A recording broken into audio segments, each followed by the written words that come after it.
respect and our focus.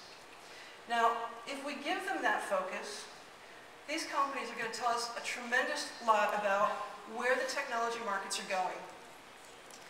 Well, the products coming to market here over the next few days represent a wide range of capabilities and impacts. Without question, the most obvious takeaway is that the tech market is moving into a new cycle. Now, to understand this new cycle, I think we need to put it into some historical context. The first internet cycle, what was probably truly Web 1.0, was the flat web. It was all about displaying information, maybe some text, or certainly text, or maybe some graphics.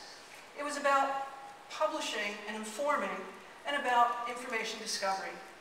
It was, frankly, the original version and vision for the web. Now the second cycle, a cycle that I would call Web 2.0, was the transactional web. The first sites that offered some kind of interaction between the site business and the customer. And ironically enough, all of that interaction was often the capstone of the customer engagement, typically the financial transaction at the end. But the transactional web really was all about buying things.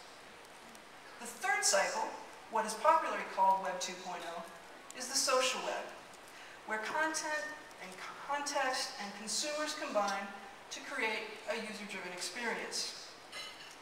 Now, in this most recent phase, the one that is now coming to a close, I believe, power shifted from the site owners to the site users.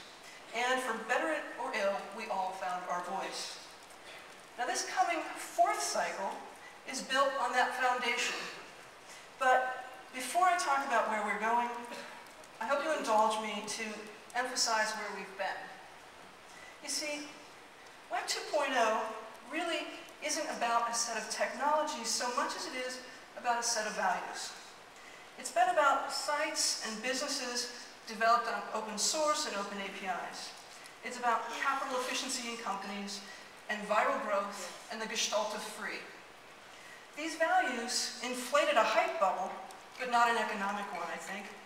A supposition that bears out when you consider and compare the wealth creation of Web 2.0 in this last cycle to that which came in previous cycles.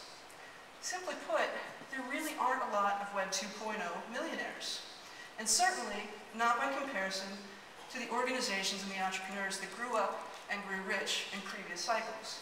We think about Netscape and Yahoo and AOL and many others in the first flat web, and then Macromedia and Adobe and eBay and Amazon in the transactional web.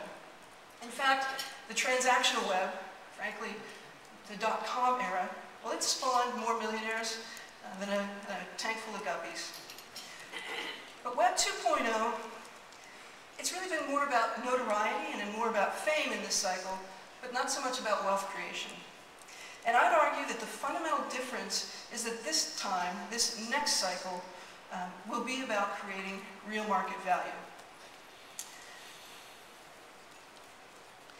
Now, more importantly than making a few entrepreneurs rich in the Web 2.0 cycle, and again I'd say that we have fallen short there, more people are using the web today, and the social web really has yet to find its reach. It's really yet to break out of the echo chamber. Today, a relatively small number of people, I'd argue tens of millions, certainly, but not hundreds of millions, effectively a slim majority when you think about the overall online population, are avid consumers of the social web. The barriers that prevent Web 2.0 companies from reaching to this very, very mass market are the lack of transparency and trust, the convenience of access, basic ease of use, and real choice. Now, in the next web phase, these barriers come down. To be clear, Web 2.0 has laid a foundation. It has been a critically important foundation and cycle in our business growth. But the really big growth, that comes in this next phase, what I'm calling the distributed web. The distributed web is all about syndication, integration, distribution. It's about reaching out from one place and being present in every place. The distributed web assumes connectivity virtually everywhere, It assumes the objectification of data and applications so that both can be delivered on demand wherever and however the consumer wants to receive it. And we don't get to the distributed web with a desktop computer and a browser paradigm, at least not completely.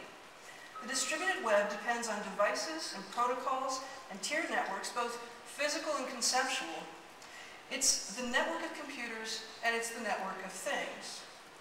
We're entering a period where distribution and syndication trump aggregation, where meaning and finding trump keywords and searching. Applications and data are componentized and available everywhere. Hardware devices and the services on them are indistinguishable from one another, and where business models are real, transparent, and open. In this next phase, we take the community of Web 2.0 and hone it to a sharper weapon, one that supports collaboration for a purpose, be it a business or a social one that delivers information in anticipation of interests and needs, one that reaches beyond the elite early adopters to captivate the imaginations and fulfill the desires of people whose lives are focused on everyday tasks of work and family, of entertainment and business. We're embarking on a new cycle, a new phase, a new period of growth, supported by real business models.